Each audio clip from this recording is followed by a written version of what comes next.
Assalamualaikum warahmatullahi wabarakatuh. Di sini saya akan menjelaskan analisis pemasaran lingkungan hidup.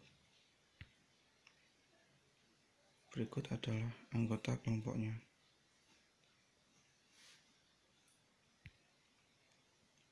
Pengertian lingkungan pemasaran. Lingkungan pemasaran adalah pelaku dan kekuatan di luar pemasaran yang mempengaruhi kemampuan manajemen pemasaran untuk membangun dan mempertahankan hubungan yang berhasil dengan pelanggan sasaran.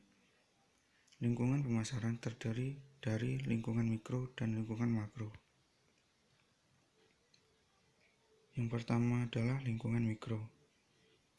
Lingkungan mikro adalah pelaku yang dekat dengan perusahaan yang mempengaruhi hubungan perusahaan untuk melayani pelanggannya.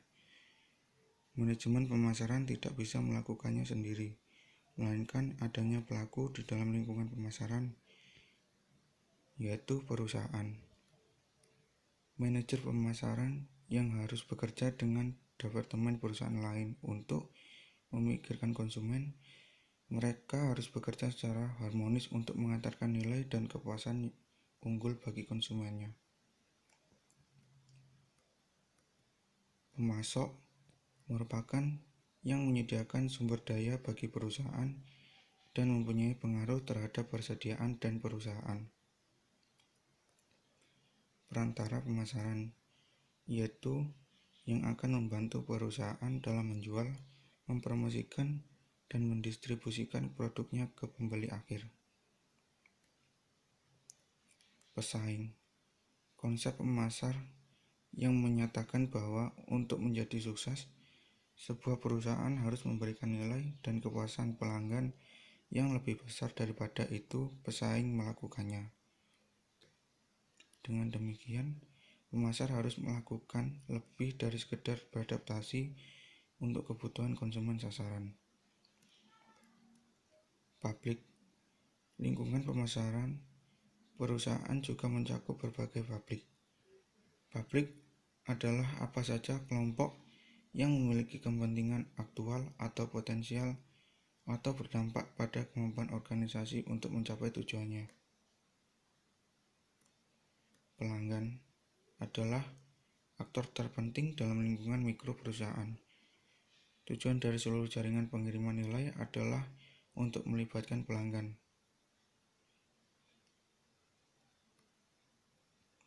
Yang berikutnya, lingkungan makro. Lingkungan makro adalah kekuatan sosial yang lebih besar yang mempengaruhi lingkungan mikro. Perusahaan dan semua aktor lainnya beroperasi dalam lingkungan kekuatan makro yang lebih besar yang membentuk peluang dan menimbulkan ancaman bagi perusahaan. Bahkan, perusahaan yang paling dominan rentan terhadap kekuatan yang sering bergolak dan berubah di lingkungan pemasaran. Di bagian selanjutnya, kami memeriksa kekuatan-kekuatan ini dan menunjukkan bagaimana pengaruhnya rencana pemasaran.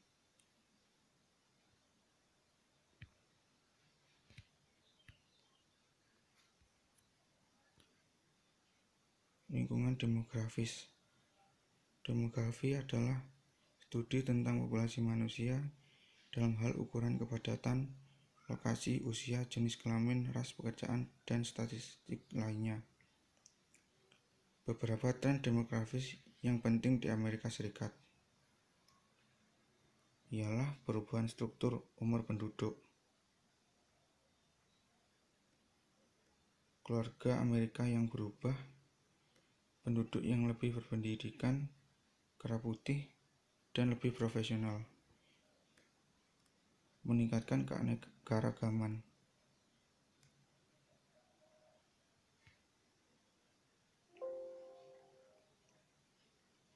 Selanjutnya adalah lingkungan ekonomi.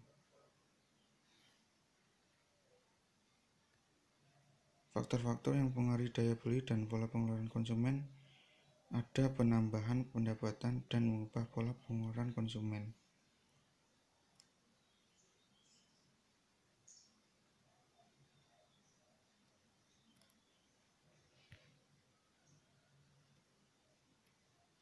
Lingkungan alam. Lingkungan alam yaitu sumber daya alam yang diperlukan sebagai masukan bagi pemasar atau yang dipengaruhi oleh kegiatan pemasar. Pasar membutuhkan daya beli serta orang. Lingkungan ekonomi terdiri dari faktor ekonomi yang mempengaruhi daya beli konsumen dan pola pengeluaran.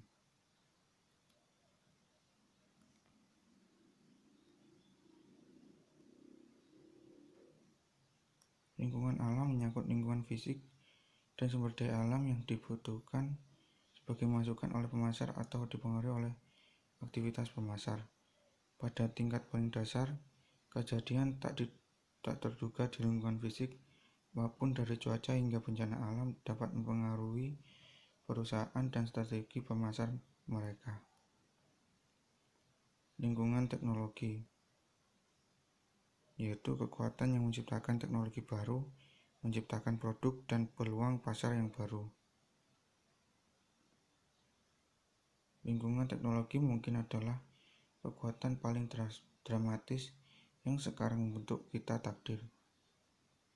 Teknologi telah mengeluarkan keajaiban seperti antibiotik, bedah robotik, smartphone, dan internet. Ia juga melepaskan kengerian seperti rudal nuklir dan senapan serbu. Merilis berkat campuran seperti mobil, televisi, dan kartu kredit. Selanjutnya adalah lingkungan politik dan sosial. Adalah hal yang berhubungan dengan hukum, badan pemerintah, dan kelompok LSM yang mempengaruhi dan membatasi berbagai organisasi dan individu dalam masyarakat tertentu. Yang pertama, legislasi yang mengatur bisnis. Bahkan pendukung terkuat ekonomi pasar bebas setuju bahwa sistem tersebut bekerja paling baik dengan setidaknya beberapa peraturan. Regulasi yang disusun dengan baik dan mendorong persaingan dan memastikan pasar yang adil untuk barang dan jasa. Dengan demikian, pemerintah mengembangkan kebijakan publik untuk panduan perdagangan, seperangkat hukum dan peraturan yang membatasi bisnis untuk menjadi masyarakat sebagai semua. Hampir setiap aktivitas pemasar tunduk pada berbagai hukum dan peraturan. Yang kedua, peningkatan penekanan pada etika dan tindakan bertanggung jawab sosial. Peraturan tertulis tidak mungkin mencakup semua potensi penyalahgunaan pemasar, dan hukum yang ada seringkali sulit untuk diterapkan. Namun, di luar hukum dan peraturan tertulis, bisnis adalah juga diatur oleh kode sosial dan aturan etika profesi. Lingkungan budaya yaitu institusi dan kekuatan lain yang mempengaruhi nilai dasar, persepsi, selera, dan perilaku masyarakat. Karakteristik budaya berikut dapat mempengaruhi keputusan pemasar bagi pembuat.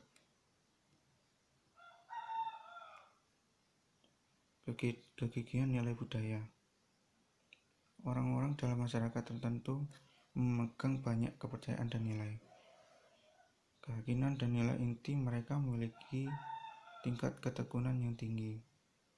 Misalnya, kebanyakan orang Amerika percaya pada kebebasan individu, sulit bekerja, menikah, dan prestasi serta kesuksesan. Keyakinan ini membentuk perilaku yang ditentukan dalam kehidupan sehari-hari. Yang kedua, pergeseran nilai budaya sekunder.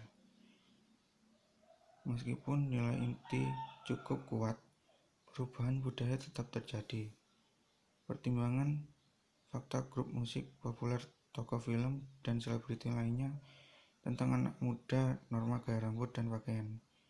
Pemasar ingin memprediksi pergeseran budaya untuk menemukan peluang baru, nada, atau ancaman.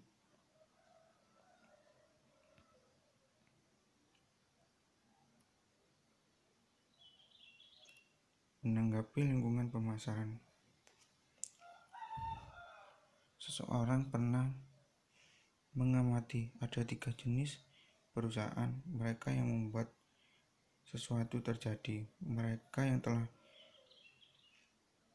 yang melihat sesuatu terjadi, dan mereka yang bertanya-tanya apa yang terjadi. Banyak perusahaan memandang lingkungan pemasar sebagai elemen yang tidak dapat dikendalikan. Mereka harus bereaksi dan beradaptasi. Manajemen pemasaran tidak selalu dapat mengendalikan kekuatan lingkungan. Dalam banyak kasus, manajemen pemasaran hanya dapat mengamati dan bereaksi terhadap lingkungan.